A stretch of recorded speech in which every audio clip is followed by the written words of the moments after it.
Bagaimana sepak bola dimainkan oleh individu di seluruh dunia sangatlah mengagumkan. Dari mulai mereka yang memainkannya hanya untuk kesenangan, sampai mereka yang menjadikan sepak bola sebagai profesi.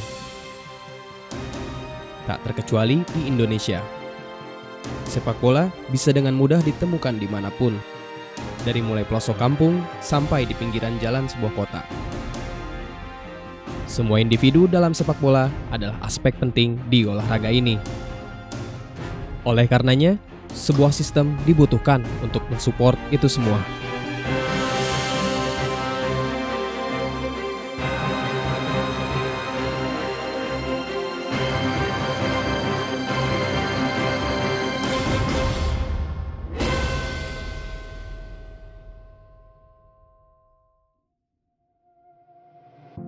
Untuk menjadikan sepak bola menjadi sebuah industri yang berkembang, maka olahraga ini perlu diperkenalkan kepada masyarakat sedini mungkin, terutama kepada anak-anak yang ingin menjadikan sepak bola sebagai jalan hidupnya.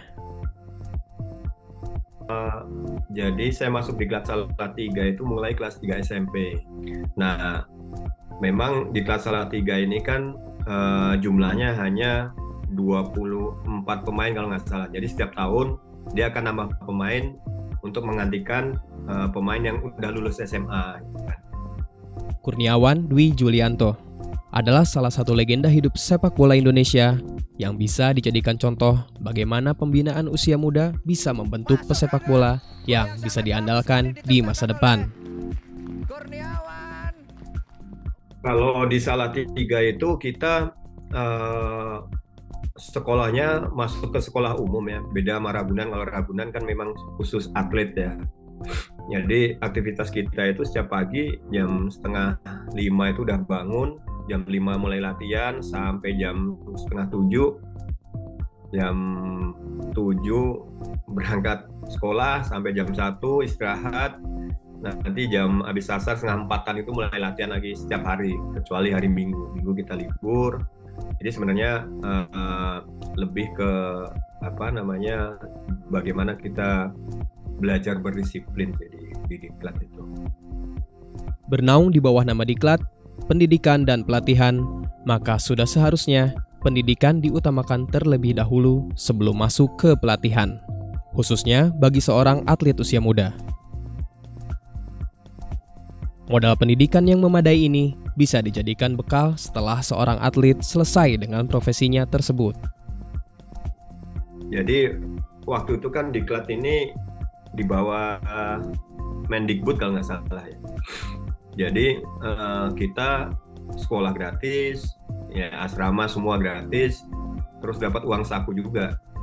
Kalau di Ragunan relatif lebih ringan ya, karena memang kita belajarnya sekolahnya tuh di sekolah khusus atlet. Setelah bekal pendidikan tercukupi, maka pembinaan sepak bola memerlukan sebuah kompetisi yang menunjang kata kedua dalam diklat, yaitu pelatihan. Berkaca dari program federasi yang mewadahi diklat di beberapa kota di Indonesia dengan kejuaraan seperti Piala Haornas dan Suratin, maka untuk level klub juga diharuskan memiliki sebuah kompetisi yang mampu menjaring talenta-talenta terbaik dari berbagai jaringan akademi yang dimilikinya.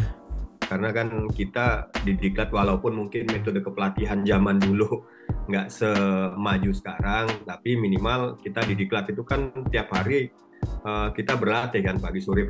Jadi kita diuntungkan dengan latihan tersebut daripada mereka yang main mungkin Haornas, mungkin kan mereka nggak latihan tiap hari atau Piala Suratin. Jadi logika sederhananya kan ketika pemain muda sering berlatih mungkin akan mempunyai kemampuan yang lebih. Kemampuan yang lebih dari para pemain ini akan berakhir tanpa hasil jika tidak terpantau. Oleh karena itu, Persib pada tahun 2018 membentuk Akademi Persib yang sampai saat ini tersebar di berbagai daerah khususnya di Jawa Barat. Jaringan akademi ini bisa dijadikan sebagai kekuatan penting agar sebuah klub tidak kekurangan support pemain-pemain bertalenta di kemudian hari. Sebenarnya kan pembinaan usia dini adalah investasi yang sangat luar biasa gitu kan.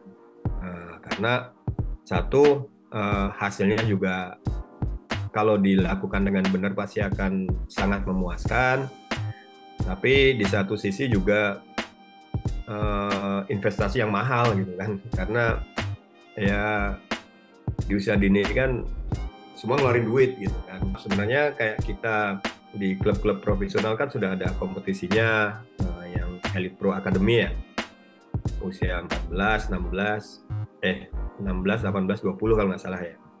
Ini bagus menurut saya, tapi dengan catatan seharusnya idealnya adalah kompetisi penuh gitu kan, bukan hanya kayak berapa bulan selesai gitu.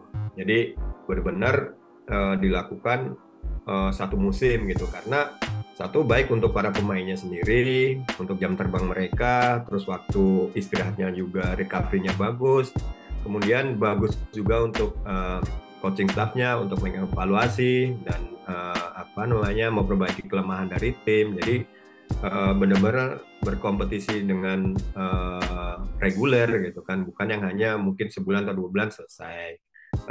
Saya sih berharap klub-klub di Indonesia ini benar-benar membina gitu kan, bukan hanya membentuk tim saat mau kompetisi katakanlah EPA gitu kan.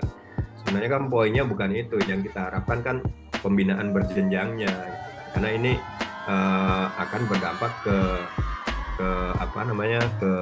tingkat seniornya. Ketika kita benar-benar membina, tentunya dari DNA sepak bolanya udah jelas, clear dari atas sampai ke bawah, kemudian ada promosi degradasi untuk para pemainnya. Jadi benar-benar dilaksanakan dan tentu hasilnya akan lebih signifikan menurut saya. Untuk mendapatkan hasil yang signifikan, jelas membutuhkan usaha yang tidak instan.